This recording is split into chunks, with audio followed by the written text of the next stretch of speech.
I said, are you ready?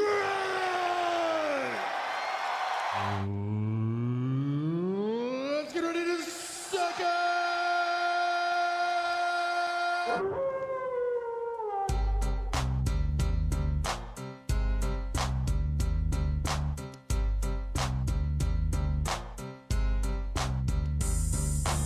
Guys, welcome back to episode 2 of the number 2 podcast, or as we're calling ourselves, the number one contenders for the number 1 wrestling show in Australia, wrestling podcast in Australia. It is the League World Order. I'm your host, one of your hosts, Dean Messiter, aka Roasty.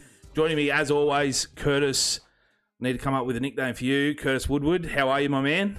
I'm good, mate. I'm good. I was actually thinking about that for you the other day too. I was thinking something along the lines of D-Mess or something like that. But I'll give you something in a few weeks. We'll save it for another day. But you talked about backyard wrestling the other day.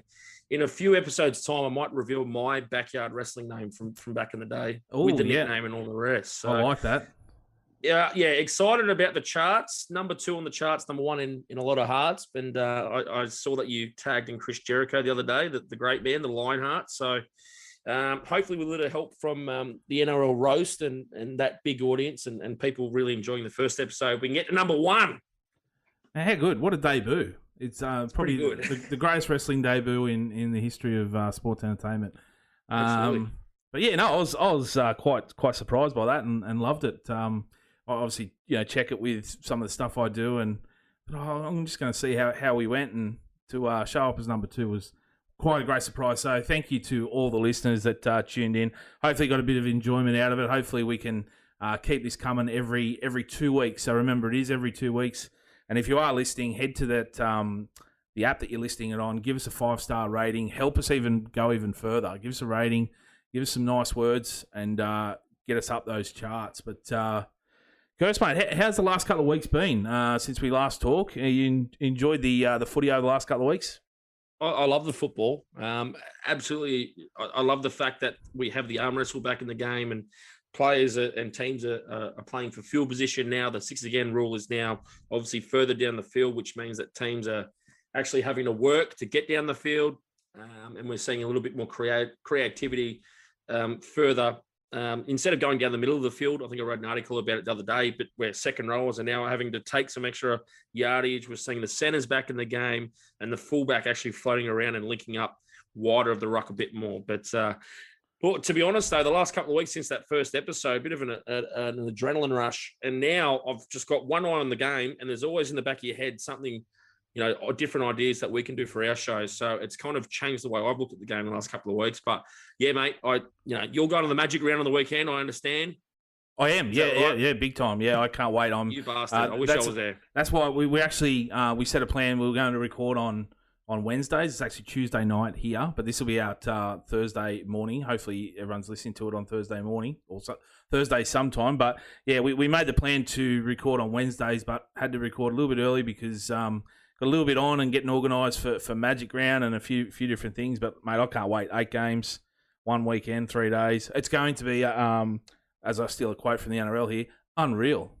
And the thing that I can see on social media too, and obviously I love the footy, and it's a bit different for me from back in the day with the media pass and that. You sit up in the box or you float around and watch the game. But when you're out there with the punters, some of the social media you see of Caxton Street and all the people around Brisbane over the whole weekend, everyone seems to love the different jerseys people have got on, and everyone, has such a good time. So I'll eventually get up there, but very jealous this weekend, mate. That is one of the probably the most special things about Magic Round is I went there the first year. I missed last year due to the COVID situation, all that sort of stuff. But the first year we went there, all the old jerseys. You'll see Illawarra Steelers, South Queensland Crushers, all these old teams that, when we were growing up watching footy, these are the teams running about, and a lot of people would appreciate all these.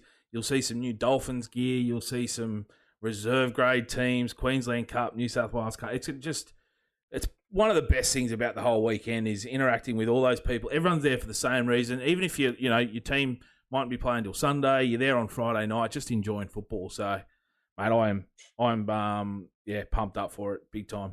can't wait. Yeah, and very happy for the game too that, there's no COVID lockdowns or anything like that. Yep. And everyone can get out and be themselves. And I think people are desperate to kind of, the rugby league community is get back together and generally speaking too. But should see some very interesting videos over the weekend from yourself. Yeah, on your socials and all that. But like you said, when you're out in the press box, you sort of miss that. But down there, and I've been seeing a lot more of it lately, is people sending in videos from the stands, tries, great moments like the last second field goals and things like that. And obviously we can't use too much footage of those special moments from the broadcasters, which does I understand why.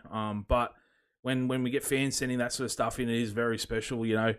Fans interacting with the players, getting footballs signed, getting boots signed, jerseys, all that sort of stuff. If you want it out there, you want to show everyone, send it in. I'm more than happy to post it because I love that stuff. And hopefully, this weekend I can capture a bit more of it as well, and maybe even hopefully get a few people with some stone cold stunners or something in the crowd would be good. But I'll be in prison. Yes, 100%. Maybe some spears by the security guards from all the streakers that'll come onto the field. For sure, mate. Last 2 weeks, we've seen a lot of stuff happen. Let's run through a few things. Adam Reynolds got his revenge against the South Sydney Rabbitohs last weekend. What was your take on that whole the match, the lead up, and the bit of the aftermath that's still going on? I'm just impressed by Adam Reynolds as a leader, and I think that was brought up in commentary by someone the other day. I can't remember if it was Nine or Fox, but to take into account that the Broncos last weekend were missing Payne Haas and Kurt Capewell, and the fact that the Broncos too, if you keep in mind, when the players within the spine has changed a few times through the start of the season. And I just think Adam Reynolds has kind of dragged them kicking and screaming and giving them some belief. And I think that's a great thing for the game. I know the Broncos copped a lot of crap for several years, being that Channel 9 game every Friday night, you couldn't get away from them and, all the rest of it. But now I think it's time that I think people just want to see Brisbane start winning again. Yep. And I think it's good for the Red Dolphins moving into the competition as well. It creates competition. But Adam Reynolds, I mean, and Kevin Walters is loving his job now, which is awesome to see because he's such a good bloke. But I think as we are seeing now, Adam Reynolds and Kevin Walters, I think Walters is smart enough to let Adam Reynolds throw his salt into, whatever Kevin Walters is cooking. So very, very impressed. I think they can beat anyone on their day now, the Broncos. And it doesn't necessarily mean that Payne Haas needs to be in the team. That's the best part about it. That was massive. Like, when I was doing a little bit of a preview show earlier last week, I totally forgot he was out, and I took the Broncos, and then I was like, oh, fuck, he's out, I almost thought about changing my tip. I was like, with him out, I just didn't see them winning. And then to come out and not only get the win, but and dominate, really, against the Rabbitohs without him, without Kurt Capewell, who has shown himself to be a bit of a leader this year and even last year when he was at the Panthers. So incredible win.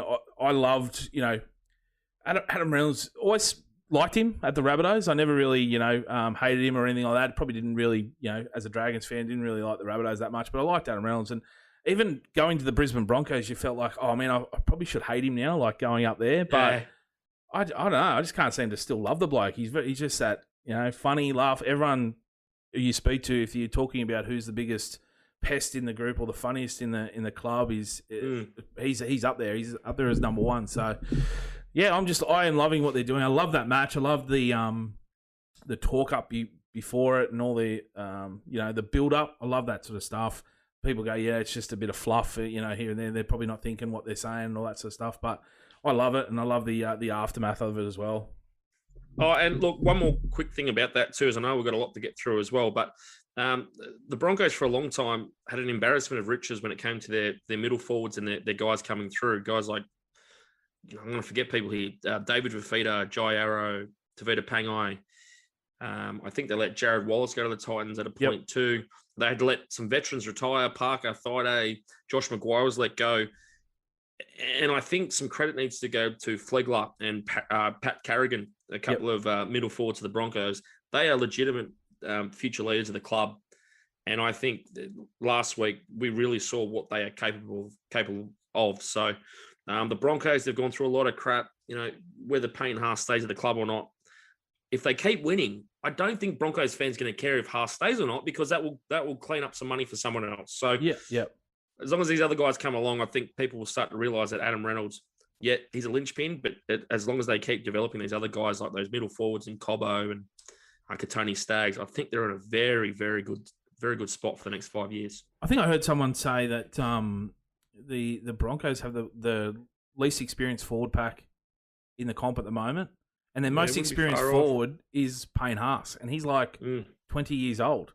So he's only played like 60 games. It's just phenomenal what they're doing. So yeah, I really excited to see what they'll do this year for the rest of this year, and especially up this weekend, get to see him in person. The Knights, mate. When we speak about wrestling, the term jobber. If you don't know, the jobber is the one that comes out to doesn't even have to be a big superstar. They just come out in a match, take a couple of bumps, take the pin, and leave with a loss, and they do that regularly. And that seems to be becoming the Knights after 7 losses in a row. Starting the season 2-0, had high hopes for them, but 7 losses in a row. It's a tough watch at the moment. Yeah, I didn't have this written down. I actually had some other more serious points about the Knights and breaking that down, but really not worth it at the moment. Apart from the fact that I just thought of Jinder Mahal, who won the WWE title a couple of years ago, because Vince wanted to get into the Indian market. So the Knights have spent all this money that, if you want to use a wrestling term, they've pushed Kalen Ponga to the moon. Yep. And now what have they got out of it? What have they got out of it? I mean, they've got a team that is clearly shaken by all the media coverage about Ponga. Is Ponga a captain? That was brought up in the media the other week. Is he a natural leader of man? I suppose if you're on that much money, you probably have to give him the captaincy. But I worry for Adam Bryan as well as a coach. He's a young coach when you think about first grade. He's a bit of an angry boy as well, from what I hear. This is a great challenge for him. If he falls on the scrap heap at Newcastle, what's his future look like as a future coach in the NRL? Very, very big weekend for the Knights. They need to show something. They got flogged 2 weeks in a row by Parramatta and the Storm. And yes, they're top teams, but they were horrendous. They were really, really bad. Anyone in the comp would have beaten them those last 2 weeks, and they went up to North Queensland and got smacked by the Cowboys as well. So, yeah, this is probably their biggest weekend of the season, and they've got to do it with every rugby league fan in the country watching them with their eyes on them. So, massive weekend for the Knights. I sort of, when the Kalen Ponga contract was dragging on, there was a lot of talk from the media behind the scenes, what was happening and all that. And when I was doing my tips and things, I was like, nah, this is affecting them. I'm not going to tip them because this is affecting them. But as soon as that ended, I was like, okay, they're probably going to jump out of it now. They're going to push that behind them, forget about it. The media is going to be off them. Then they went out and lost to the Eels 39-2, didn't score a try. Lost to the Storm, who put 50 on them. Again, didn't score a try. And then, the commentators were laughing at him last week against the Storm when they put 2 points on at halftime with the penalty goal. Everyone was laughing.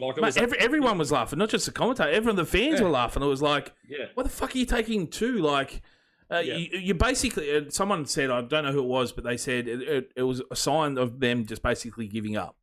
Yep. It was like, we don't want to lose to 0. Yeah.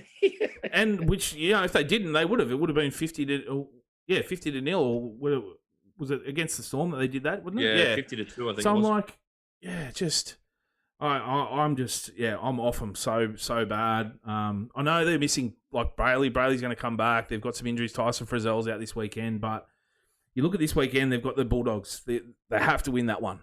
If they don't, the following week they've got the Broncos on a Thursday night. Then they've got the Warriors, and then they come up against the Panthers. There's a couple of games they should win. They should win the next, 2 out of the next 3, you'd think, before coming up against the Panthers. But if they don't win this week against the Bulldogs, they're in some shite. I'm with you. Yep. Moving on, the new Intercontinental Champions, as we explained last episode, that we have an Intercontinental Championship. What it is, whoever the premiers are from last season, they come in and they'll fight for the Intercontinental title again until they lose. So the Panthers went on an unbeaten streak of 8 in a row, 9 in a row. Or was it 9? 8. What are we up to? Round 9. It's a lot. Round 10. They went on 8 in a row, and they got beaten by the Eels. So the Eels are the new Intercontinental Champions. Just a little gimmick thing that we're running throughout the year. So the Eels are the new Intercontinental Champions. We'll defend the title this Saturday against the Roosters. Sunday against the Roosters.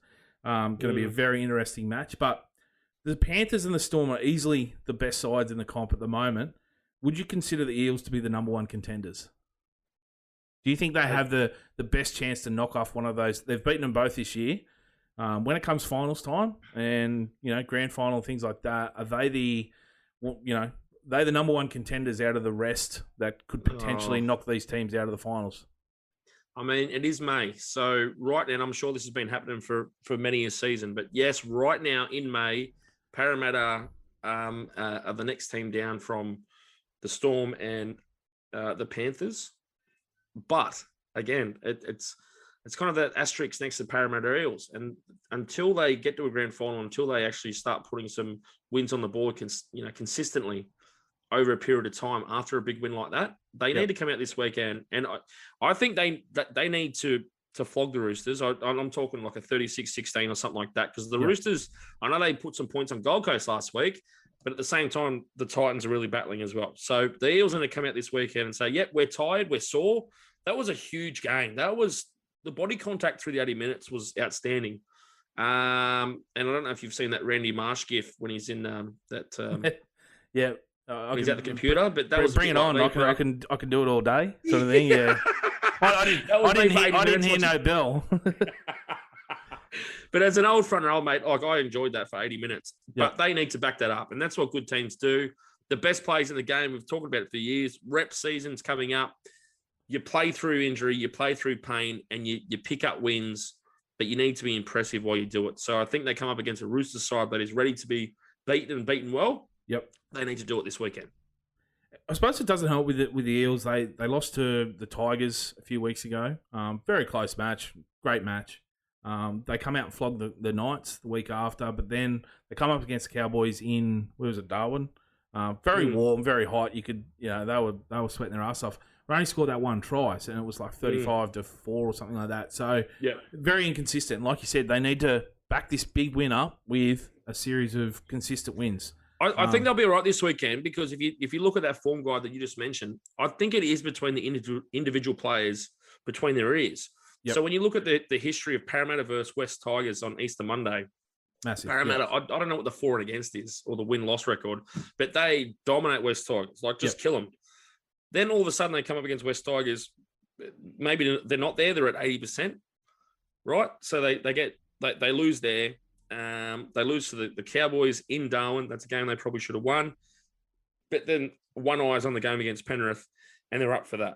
Yep. I think because this game is at Magic Round this weekend, and it's going to be sold out all weekend, massive numbers on TV, I think they'll be okay this weekend. I think I've got the draw in front of me, but I'm not going to be that guy that sits there for 10 seconds to find it. But their game next week, whoever they're playing, that's the game I want to see. That will really tell us where Parramatta's at, I think. Parramatta Manly on Friday night.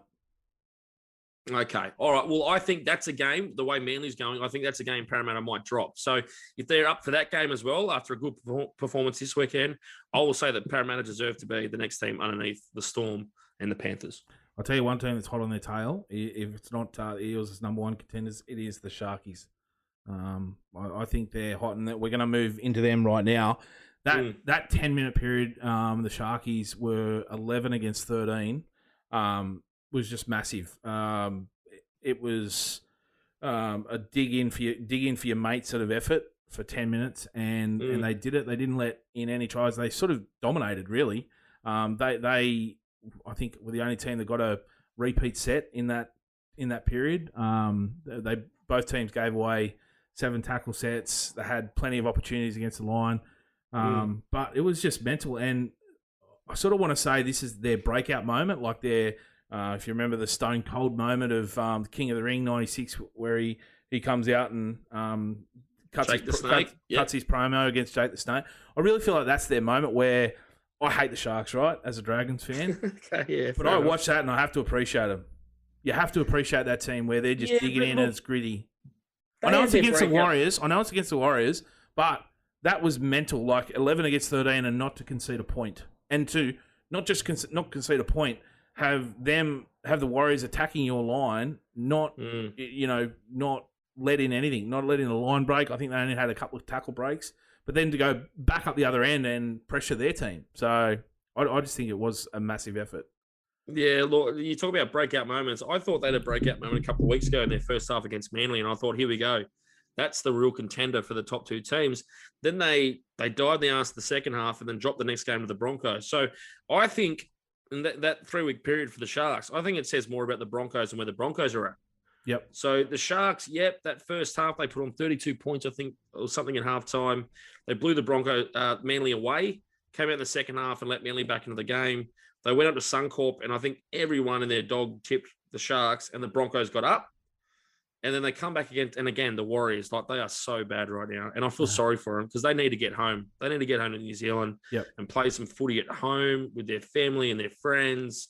And just little things like just waking up in your own bed with your family around the corner and, going into your own dressing room and the smell of Mount Smart Stadium and all these little things that they're missing. And I think they've done pretty well signing players on the run. But to get back to your point, I'm not completely sold on the Sharks yet. I'll just leave it there. But I thought they were really, really good. It's the NRL to win with 11 players and then most of the game with 12 players. That's outstanding. I'll give them credit for that. But I'm not sold on them yet because the Warriors are so bad. Yeah, fair enough. Good point. You made some good points too, though, mate. Don't worry. No, shut me down. It's all right. It's all good. Now, well, who they play this week? Oh no, your Dragons, isn't it? No, the Warriors or the Sharks? Sharkies. They got the Raiders on Sunday. Oh, you'll smack them. No, the Sharkies got the Raiders. So yeah, I think the Sharks. Sharks will smack the Raiders, and the Titans. Oh, I don't know about that one. Oh. Yeah, so they got the next three are Raiders, Titans, Roosters. And then they got the Warriors again, Titans again, Bulldogs. Holy shit! They could. Then they got the Storm. I could see them not losing until round 17, really. Well, they've probably marked out their calendar and their next month. I know coaches like to break down their seasons in smaller bunches. I think the Sharks look at that and say, this is what we can do for the next month. Let's get through that month, play some footy, get the 4 wins, get ourselves set for the back end of the season, and then really fire up against the big teams. That's what you got to do. Yep. Mate, Magic Round, I'm pumped for this. But what I wanted to do was set a challenge where we look over the Magic Round card, the matches, and liken it to a pay-per-view card. Like, what type of matches are these games going to bring if you could rebrand them? I like it. What could we make these? So I'll run through the card, run through some of the things that we've come up with. So obviously Bulldogs Knights tip it off, 16th versus 15th. This is literally the dark match to open the whole weekend. This is Sunday Night Heat before the pay-per-view. Oh, it is 100%. Oh man, my God! Go out and get the pay-per-view, guys. We got the Bulldogs and the Knights. Everyone's still getting their popcorn, getting their merchandise, everything like that. Wondering where their seat is, getting everything ready. Then it comes half time. Do you remember Sunday Night Heat used to be on MTV before the pay-per-view? Yes, yeah. You had to change way back in the day, and you had to change channels. Yeah, it was weird. Yeah. So I think that's a dark match to open the event. The following game, so there's the double header on Friday night and 2 triple headers Saturday, Sunday. Manly v Brisbane. I've labelled this the US title match. I just think these are two teams that are around that mid card. Brisbane are on their way up, like we spoke about. Manly, top 4, around the top 6 sort of area last year. So. I've labelled this the US title match. Give the punters a bit of give them a bit of a feeling on that Friday night. It's going to be a great game. Manly taking their home game there. I love this for a US title match. What about you? Oh, I'm with you, and I like, if you want to talk about booking in a wrestling card, the Broncos are on their way up. Let's say they started as a European champ or come from another company, whatever you're going to call it. And Manly kind of had some 50-50 booking. They're all over the place. But I've got an extra stipulation for this one. Hit me. Manly Broncos doesn't just have to be played on the field. How about a Caxton street fight? Ooh. So get them and say, you got the hometown Broncos. Manly's got a good following up there too. Yep. You got a bit of history. You can go back to 1987. Get Fatty Vorton and Wally Lewis out there. Get them just, running down the middle of Caxton Street. You get the fans involved. Caxton Street fight Manly Broncos for the US title. That is brilliant. I love that. And, that's a really good, if this was real, it'd be a really good way to end that Friday night is watching this, You've gone to the footy, watch a little bit of footy, maybe the first half on the field, second half exits the field, goes to Caxton Street. You follow along, see the ending there, and then you're already at the pub. Perfect. Sponsored by Forex. Drink responsibly. Hit us up, Caxton Street. We want some sponsorship. Something. Caxton Street Hotel, right across from my favourite. What is it? There's a hotel right across from Caxton Hotel. I can't remember what its name, but every time I'm up there, it's the hotel I'll stay at because I can roll straight into the pokies, have a beer at the Caxton Hotel. I can't remember the name of it, but people have a lot of fun there this weekend. I think the first two Saturday games are a bit of a, just not up there for me. It's the Warriors v Rabbits and the Titans v Dragons. So what I've done is I've put these together, and I think it's going to be a tag team title match. So I think the Warriors and the Titans, the Warriors play the Rabbits, Titans play the Dragons. So it's Warriors and Titans v the Rabbits and the Dragons. Yeah, I can see that, and you know how you could play that. You know how you could book that. You could have like the Kiwi connection, right? So you've got who was it? The Titans and Warriors. So Titans and Warriors. So you got the outsiders, right? Let's say they're the outsiders. They're the new teams on the block, right? Yep. And you're up against the legacy of the old school rugby league community, the Dragons and the Rabbitohs. And obviously the Dragons and Rabbitohs, they've got to go over. They've got to win. But good heels and good face in that one. But I'm with the Dragons and the Rabbitohs in that one. 100%. Obviously, I am with the Dragons there. So that's my team to win the tag team titles. But then the main event, really, it is on the Saturday night, but it is the main event. Panthers v Storm, 1v2. This is, I've just put it as a straight match. Have you got something else to add to this one? I've got something for that, but I also want to mention too that good on Channel 9 Melbourne as well. They're putting on this on their main channel on 9, not on Gem.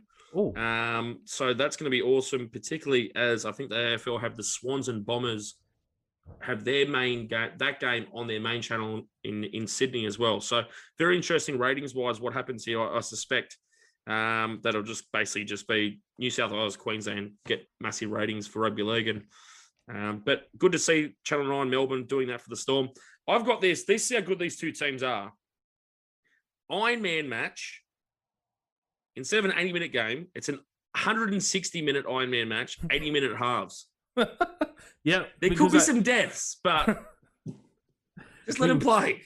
When you see players just not coming out for the second half, they're like, nah, fuck that. Nah, well, fucking get them all out there. Jersey flag, Harold Matts, I don't care. Get them all on the field. Just straight, no, or we looking no holds barred or anything, or is it just an Ironman match? Whoever gets most falls wins. Whatever the score is after 160, I reckon. Yep. Let them play I'm out. down with that. Do you know the funny thing is, even if you played 160 minutes between this, it could be 6-4. Mate, the quality in the 140th minute will probably be better quality than some of the other games we see this weekend in the 12th minute. So just let them go. Yeah. I mean, the NRL physio on Twitter might have a go at us, but yes, I'll hit him up and see what he thinks. I'll ask him just a simple question: could a player play 160 minutes, 80-minute halves? Like, oh my god! And if so, what would be the score between the Panthers and the Storm? He'd have all the data. I'll hit him up. Absolutely, he's a smart man. Sunday, Sharkies v Raiders. Now, some scrappers here. Like we said, the Sharks love that gritty. Raiders, maybe not so much this year, but have been a gritty team. That they love that, grinding out sort of football. So I've labelled this the hardcore title match. I think these two teams go at it, hammer and tong, just hitting each other up all day. I think give them everything in the arsenal. The water bottles, they can use that. Whatever you want from the sideline. Go at it. I actually really agree with that, mate. And for the simple reason, it's like NRL teams now, there's a lot of franchises and organisations and shit like that in the game now. But if you talk about like old school footy clubs, the Cronulla Sharks are still an old school footy club. I don't know when the last time you went to Shark Park was, but I was there a few weeks ago. It really is like just a Sunday A-grade game times a million. It's awesome. And the Raiders, Ricky Stewart still gets pissed with his team after a game. So 100% hardcore championship. Get it done. It's probably one of the most perfect matches for that. Apart from the Bulldogs Knights being the dark match that no one watches, it's probably the second most perfect match there. But like we spoke about before, the Intercontinental title match will be the Eels versus the Roosters. Eels won it off the Panthers last week. Defended against the Roosters. Straight Intercontinental title match. Two teams. It'll be just a straight Intercontinental title match, just straight match. Unless you've got something. We need a straight match. We need a straight match before we finish the pay-per-view as well. Yes, we do. And I think it's a really good sort of one to get the crowd excited that there's some exciting players in these games. You need them pumped up for the final match, which is the Tigers-Cowboys. Not the greatest match to finish off the weekend, but with what the stipulation that I've added with this one is a TLC title match, just a TLC match, not a title match. Sunday night, crowd is a bit tired. You really need to jazz it up with something, make it a bit interesting. Throw the tables, throw the ladders, throw the chairs out there, and just let them go hammer and tong. I'm down with that, but I've just added one little thing to that one. Just a little bit of spice to finish the weekend. West Tigers versus the Cowboys, TLC match with two special referees. Ooh. In one corner, Robbie Farah. In the other corner, Anthony Watts. I love that. Yeah. Just when there's everything sort of quietens down, everyone's taking a few bumps and they're just lying around waiting to get up. Robbie Farah and Anthony Watts just go out in the middle, hammer and tong. Absolutely. Farah with an uppercut knocks him out. West Tigers get up, get the victory. Thank you. I love that finish, and that is our Magic Round pay-per-view card. People, let us know what you think. Give us a shout out on Twitter. Let us know if you think that is a goal. Would you love to come along and watch that Magic Round pay-per-view card? Mate, I saw in the Sharkies game, Toby Rudolph dancing on the sideline to... He's a fucking legend, isn't he? He is. Dancing along to Heartbreak Kid, Shawn Michaels, Sexy Boy theme music. Can you do the song, dude? No, I cannot. But I actually noticed it on the broadcast when someone scored a try. I don't know if it was after every try. I only noticed it late in the match. They played the music, which I thought was fucking awesome. And it shows the players love it. The Sharks have this... I don't know if you remember a few years ago, they had a whole match in the rehab crew. They went through a whole match with a referee and stunners and 619s and all these different moves. Yeah, they went through this. Yeah, it was really good. And I remember seeing it throwing over wrestling commentary, and the punters loved it. But they have this history of doing stuff like that and getting in the wrestling. Braden Hamlin-Ueli last year won Try July with his rock people's elbow finish. After he scored was a it try. Connor Tracy that he killed? He did massively. Everyone thought he hit him for real. That's how good it was. Tracy sold it. He sold it so well. Yeah, he deserves a lot of credit for that. But yeah, that and Toby Rudolph. Actually, because when I said I wanted to do theme songs, I obviously posted that video and I tagged Toby Rudolph in it, and he liked the video, and so I just messaged and said, "Hey, we're going to ask this question to the fans. What theme music would you do?" And he chose "Sexy Boy." So I don't know if he's got a bit of say there with whoever's doing the video or doing the music at the ground, whether he's asked him to put it on. If he is, shout out to him because I love that. But the whole thing with this is what I wanted to try and get over is walkout songs for players when they're coming off the bench into the game. Do you reckon the NRL should bring this in? It might slow the game down a little bit, but for the podcast purposes, 100%. absolutely. Let's get it done. I would just love to see, imagine Victor Radley. He's coming off the bench one game, and all of a sudden you hear Stone Cold's music, the glass shatters, and Victor Radley's just walking out of the sheds, and he's just got the interchange card in his hand, runs on the field. I swear, if you put that up on the big screen, the crowd would go absolutely fucking mental. No, but then the whole thing would have to be scripted, like the crowd's chanting for Radley, the Roosters are down a player, The drag, and then so I had this written down for Mitch Barnett, but then imagine Ken Shamrock's theme from WWF comes on, and Radley stands up, and the crowd goes, and the lights go out, and then Radley comes out in the field and just starts busting, going nuts. Yeah, that'd be cool. Yeah, but yeah, I'm not sure how that would work in the game, but I mean, honestly, like, if we're being serious, I don't mind it if they said, you know, you can play music when a player's coming onto the field. Let's say you just pick up an interchange card, because you see it in baseball. You know, when the pitchers come out, or they're swapping pitchers and their music hits, they come out, the crowd goes mental for it. Well, I just reckon if you had an individual song, and let's say it was just like one team did it, and they go, all of our players have theme music, and when you hear that theme music, you go, oh shit, he's coming on. Because sometimes you forget, you're watching the game and you don't see someone get interchanged when you're at the game, right? Or even when you're watching from home, you might hear the distinct music, and then they go, oh, imagine like Vossi going, holy shit, that's Victor Radley's music, he's coming back. I would blow my fucking top with that if I heard that. Do you know what? There is something to it. And I reckon if we get enough followers by the end of the year, we might be able to get this through. Back in the 80s, I don't know if you remember, grand final day, the first grade grand finals, the players got sent out individually and they got introduced individually. Yes, yep. Imagine that 8 o'clock on a Sunday night with all the lights, and the players got to pick their own music when they ran out and said, number 1, James Tedesco. Bang. And like he came out and that would be awesome. That would be. Would it show like his would it show a graphic saying what his occupation would be? Yeah, what would James Tedesco? Farmer from an angle. Yeah. But a trillionaire farmer that lives in Bondi. If you are listening, send us a tweet or a post on a comment on a post, sorry, and say, you know, what current player you would love to see have some music. A couple of ones that I said were Reece Walsh with the Heartbreak Kid as well. I think he suits that. Xavier Savage, obviously Macho Man, Randy Savage, Pomp and Circumstance. Man, yeah. I've got a sore throat. I'll try that.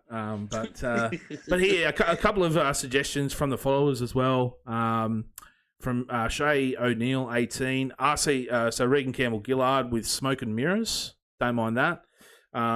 Wilbur _learns. He said the whole New Zealand Warriors team should come out onto the field with the Bushwhackers music playing, complete with swinging arms and licking people's heads. Can I just say something about that quickly? I remember watching an old Coliseum video, and it said from, what was it? From down under, Adelaide, New Zealand, the Bushwhackers. So you guys have no idea what the fuck Australia, New Zealand. They've just looked, and I think that'll do. Yeah. Nico Hines, sexy boy. That was from NRL for breakfast.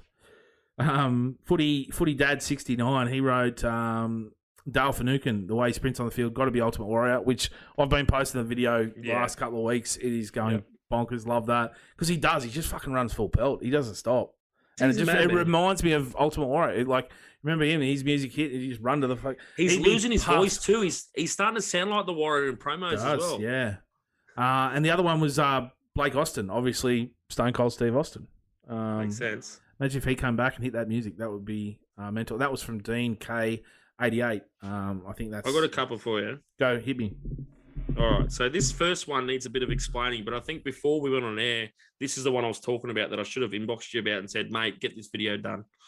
So Ivan Cleary was in hospital last week, right? Couldn't watch the game. So do you remember... Vince was in hospital in the hospital bed and Austin hit him with the toilet pan. Oh, what? See, you should have sent me this. I would have made that. And he was in hospital with bad knees or whatever. Vince McMahon walked out at the Royal Rumble and popped both his kneecaps with Batista and Cena in the ring and couldn't stand up. Did his quads. Quads. Imagine that. Imagine like you blow out, like it's bad enough blowing out one quad. Imagine blowing out both, like jumping in the ring. And he's nuts. He tried to stand up. And then he's sitting there and he's like pointing. He's going, you did it. None of the rest of us are like looking at what the fuck are we doing? Yeah, and then in turn, Nathan Cleary comes out to Shane O'Mac. Here comes money. Yeah. All right, and then a couple of quick ones. That could also, these ones. I'll say that could also go with Cameron Munster, obviously called Money. That makes sense as well. A couple of quick ones, real quick ones, and I won't give explanations for these. Okay, and these guys aren't necessarily footy players, but they popped into my head today, and I was like, I have to share these. Paul Kent, Crash Holly. Buzz Rothfield, Bob Backlund, and Trent Barrett, Jeff Hardy, because he likes falling down ladders everywhere he goes. Oh, that's brilliant. Boom! You've actually nailed it. I don't mind. Like, we did say footy players, but I will take those three off. I had to throw them in. No, love it. And hey, Vince McMahon, he did wrestle, but he wasn't a wrestler. He had theme music. Everyone has theme music of some sort, right? So True. Coaches, love to find out what do you think Wayne Bennett's theme. If he wanted to choose theme music, or some fucking Clint Eastwood classic. Stu Hart. Did he? He didn't have music, did he? He just sat in the front row staring at everyone. Yeah, the camera would pan across after they were in the ring, and he'd just be fucking blank face there. Yeah. But that was good. That's a good segment, mate. We're gonna move on to one of the funniest things we talked about, the Ready to Rumble review. Now, off the bat, I have to rib you here. AJ Mithen, he commented on Twitter. He said, check him out on Twitter too, because he's a really good NRL writer, great contributor. Yes, he is.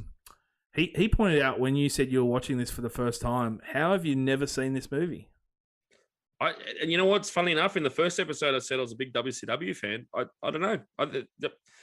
I'm still waiting to watch the new Batman movie and the new Sopranos movie and fucking the new 007. So yeah, I don't know. It just slipped through the cracks. I never got there, but I wish I watched it as a kid because I struggle with it now. That's all I'll say. That's all I'll say right now. It was a struggle to get through, but look, it was a for everyone that doesn't know what the movie we're talking about, Ready to Rumble.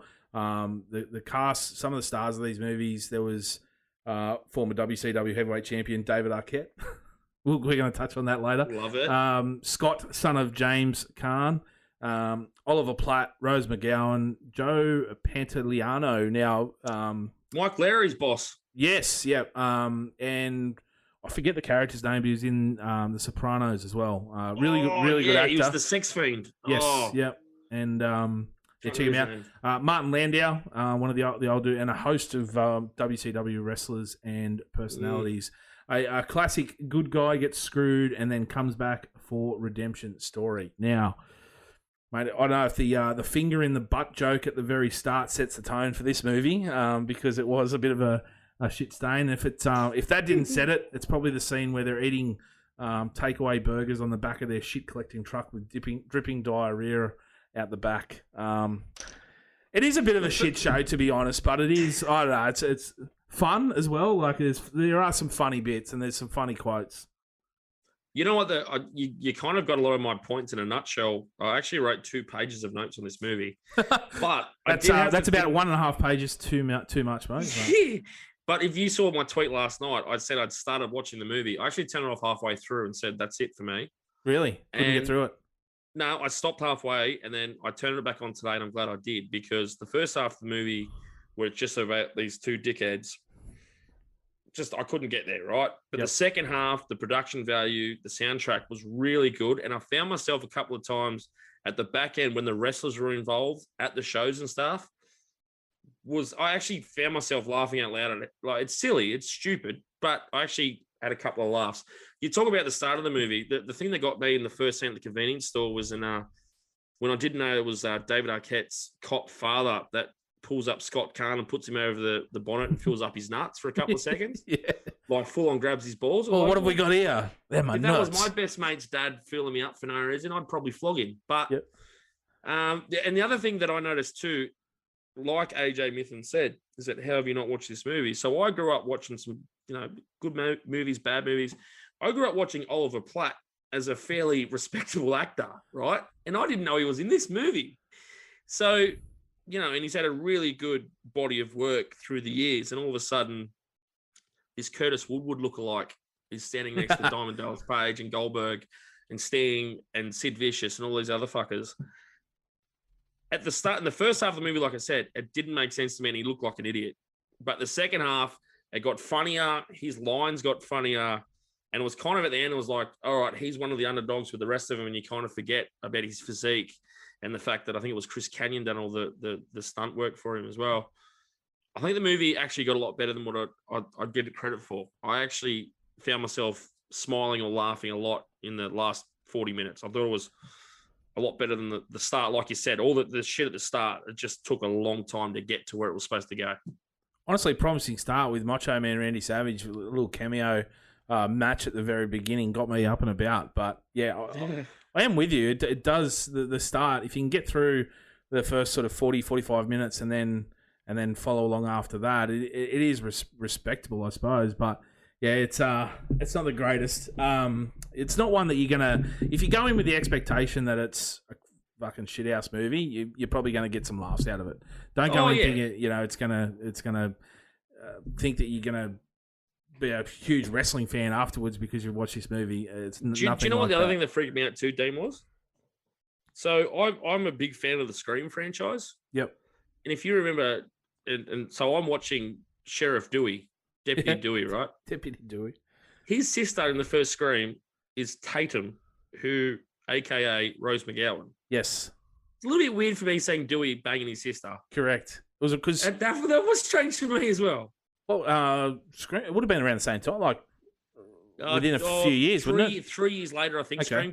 Scream 1 came out in 96 or started 97, so even weirder. Offset. Well, I think even weirder, they might have had a relationship offset. No, well, good on them then. Yeah. Good on them. That's fine. But to me, just saying that, I was like, okay, that's something new. But the one other thing I want to talk about on it kind of fell in and out of kayfabe and kind of what's real. It's probably the not. weirdest thing throughout the whole movie. But then out of nowhere, like little henchmen from like Get Smarter, like a 70s movie or something, the camera pans to the old guy's kitchen and Perry Saturn and Sid Vicious sneaking through a window going, shh, let's get the old guy. Where is he? And they're like bonking heads and shit. I couldn't stop laughing at that. Yeah, it's very Three Stooges-esque. Yeah. But the old guy stood up too. I thought Martin Landau. Good. Yeah, Sal Bandini, I think his name was. Obviously a piss take or a homage to Stu Hart. The character was based on. People remember Stu Hart. He had his wrestling academy where he was known to be as strong as fucking 3 men, and would make younger people scream. Which, you know, in this you hear the screaming before they go up and meet him, and obviously based on him. But the whole movie, funnily enough, was based around like the screw job, and that was based around a Montreal screw job. With Bret Hart and Shawn Michaels, as well as a real life event with I'm just going here with Ric Flair and Eric Bischoff, where Ric Flair was no-showed an event, then was fired, and then he actually sued the WCW to bring him back. So and that happened like 98 or 96 or something. But so that's what it's actually based around. So, but yeah, some of the trivia. I just want to run through a little bit of the trivia on it. The main wrestler in the film, Jimmy King, is based upon WCW's Ric Flair and Jerry the King Lawler. Bit of a combination of those two. And maybe his voice was a bit Dusty Rhodes as well. Yes, 100%. Hey, baby. Perry Saturn, you mentioned him in the scene with Sal Bandini. He had left WCW before this movie was out. This is probably the funniest bit of trivia, and I feel for Perry Saturn here. This is what I'll read it out exactly. Perry Saturn, one of the 2 men who attacked Sal Bandini, had left WCW before this movie was out in theaters. He would go on to the WWF by January 2000 and be part of the Radicals. Then later, he had a sidekick mop called Moppy. That's his trivia. That's his like what? It's like, why do you need to add in that he had a mop called Moppy? Like, that was the last good story he had. Him and I think it was Terry Reynolds. That was all they had. Yeah, I remember when they came into WWF. They were the 4 of them: Chris Benoit, Eddie Guerrero. Was it Chavo Guerrero and Benoit, Guerrero, Saturn, and Malenko? I think it was. Malenko, so yep. And they were just good workers, and that fills out the 100%. Yeah, man. Like they can send him. You know, they could send him to the second show in Nebraska, and they just work. But I didn't want to make it too serious there. But I'm glad you brought up those points, because I've got a couple other points here, real quick ones. There's a quote from Sal Bandini here that says, in the movie, he gets banged up. He's in the hospital. He says, "My balls are in my throat. My prostate is the size of a melon, and I'm crapping tapioca. I feel like a kid again." I thought that was good. Yes. I did a bit of research here. So the movie budget in 2000 was 24 million. That's 40 million today.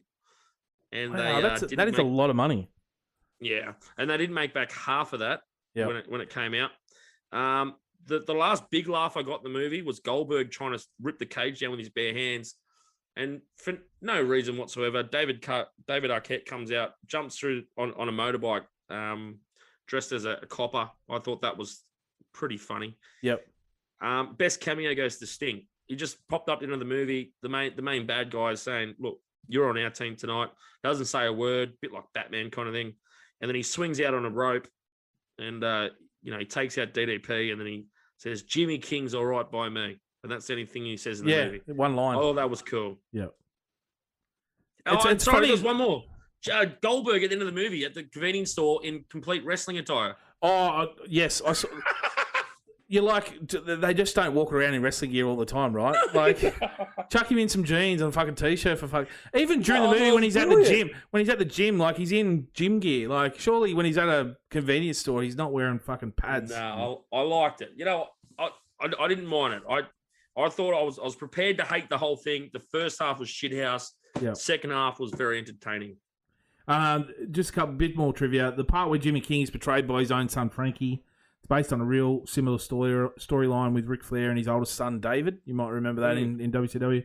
And there was a total of 6 nut shots, just in case anyone was questioning. I saw that in the credits. Yeah. There was probably a lot more in the...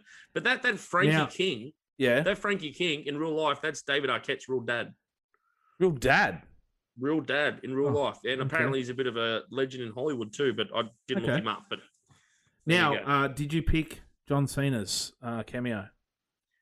Only because someone tweeted it to me. Did they? Okay. I did see it, and I'm pretty sure extras aren't supposed to look at the cameras or the actors. No. But I think the prototype certainly sat down and had a look with his blonde hair. I'm sure of it.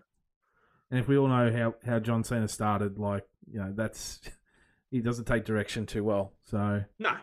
But yeah, look, following the release of this movie, to help generate publicity, it was to get David Arquette, who was a massive wrestling fan. He entered into a storyline in WCW, which saw him win the world title. Yes, one of the most prestigious honors in the WCW was given to Deputy Dewey. For about a month in WCW, he was involved with DDP, Chris Kanyon. They had confrontations with Eric Bischoff, Jeff Jarrett, which led to a match on Thunder, where the stipulation being whoever got the pin would become champion, and he got the pin over Bischoff. He went on to defend it once. Defended it against... He got to defend it against Tank Abbott, a UFC fighter at the time. Pretty sure he also won the belt at 1.2 in 2000. Yes, yeah. But then they had a match at Slamboree with that triple cage match, the same triple cage they had in the movie, where David Arquette, he betrays Diamond Dallas Page for Jeff Jarrett to win.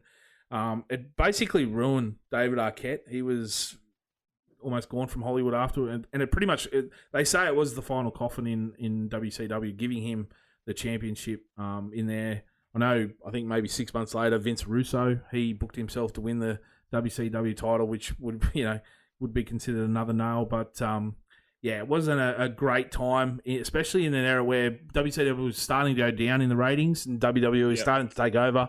They were becoming the bigger of the franchises, and this was it really showed the direction that WCW was at the time and how bad it was. But there is a follow-up. Well, that was September 2000, right? When Arquette won the title originally. No, that was April, May, when he won the title. And then it was like September when Vince Russo won the title. All right. Well, they were fucked anyway. But the ironic thing for me, after I watched that movie today, I jumped on YouTube and actually watched Arquette winning the WCW title.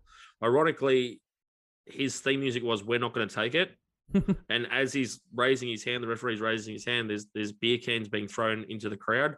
I think that theme song was very, very poignant for those fans that were still patient enough to even take free tickets to go to their pay-per-views or their shows. 100%. They were in mass. They were dead before Arquette won the title, but I guess history says that was one of the reasons why they went down quicker than they probably should have.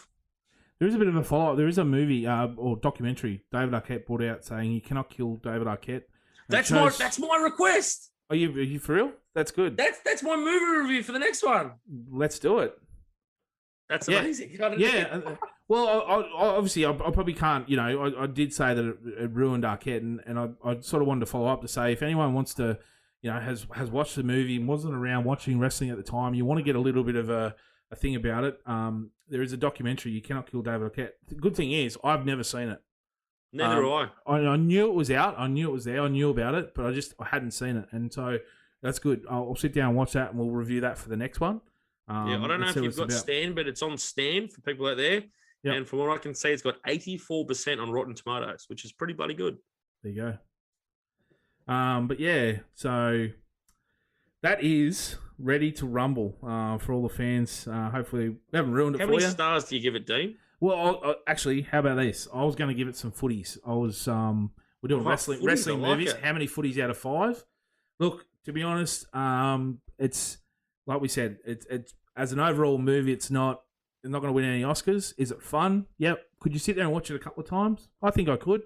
Unfortunately, I had to watch it a couple of times for this. I was so excited when we talked about it. I went and watched it like 2 weeks ago, and so I had to rewatch it again today just to get it, you know, all the stuff. But so look, would I sit down just on a Sunday arvo, bored as batshit, and watch it? 100% I would. So I'm going to give it 3 footies out of 5. Ooh, now hang on. We need to clarify something for future episodes. Are we giving this out of 5 footies for any kind of movie, or out of 5 footies for a wrestling movie? No, so we're giving. How about we give footies for wrestling movies? Yeah, because I would give that a 1 footy for a normal movie, but I would give that 2.5. Oh no, it's for a wrestling movie. So there will be a wrestling movie that we will give probably 5 stars out of 5, right? 100. But if it was based on as just a general movie, you'd probably give it fucking 1 star or 1 footy, right? Yeah. Yep. You know, it probably could be better is to give it a wrestling title. What wrestling title would you give this movie? Like, would you give it a world title? Would you give it an intercontinental? Let's stick with footies for now. I'm going to stick with footies. I'm going to give it 3 footies out of 5. Yep. All right. For wrestling, and it is as a wrestling movie. Yeah. As a wrestling movie. So we're not trying to be Roger Ebert or something out here. Or what were the name? David and that old David ABC and Catherine, movie. was it? Catherine and David? I don't know. I remember David. What did you give it? 2? 3. 3 wrestling. I'll give it 2 then. I'll give it 2. Just because the two first footies. half was so bad. It was, yeah. But we got through it, and yeah. Let's not speak of it again.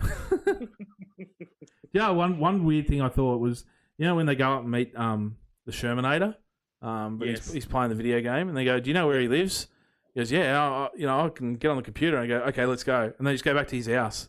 Like, this is two grown men going back to a teenage boy's house. And then the traveling. We forgot about the traveling nuns. They travel with the nuns. Yeah, there are some weird shit too. There's some fucking holes in the storyline. Let's just leave it at that. Yeah, but overall, go out, watch it. Let us know how many footage you'd give it out of 5. But that is, mate. That is us. What are you got on for the weekend? You're not going to Magic Round? I don't know what I'm doing yet. Commentating some local football. Oh yeah, out this way. So it's been because of weather and the grounds out here in the southwestern Sydney have been so bad. I've actually haven't been able to call a game this year. So it'd be good to go out and call some footy. So that's me. But are you calling that for radio or for like Facebook streaming or no? YouTube No, or so something? it's for radio. So it's MacArthur Sports Radio. Oh. But nothing. We should set you a challenge. How many wrestling phrases can you add into a? Oh, mate, I'll say 100. I don't care. I run the whole thing. I could sit there for the 60th minute to the 62nd and just. My God, what a tackle! But nothing like going to Paul Gallen tomorrow on the Magic Weekend like you, mate. So you enjoyed it, right? I'm high flying at the moment. Oh, but by the time people listen to this, you would have already seen Gallen. Yes, and I would have seen. I think Gallen knock out Chris Travisky in the 7th round. How about that? I'll go. Goes the distance. Gallen wins. There you go. Thanks, mate. That's going to wrap it up. Mate, I can't wait. 2 weeks from now, we'll get to speak again. Amazing. Enjoy the weekend, buddy. Will do. Talk soon, man. Thanks, listeners. Mate. See ya.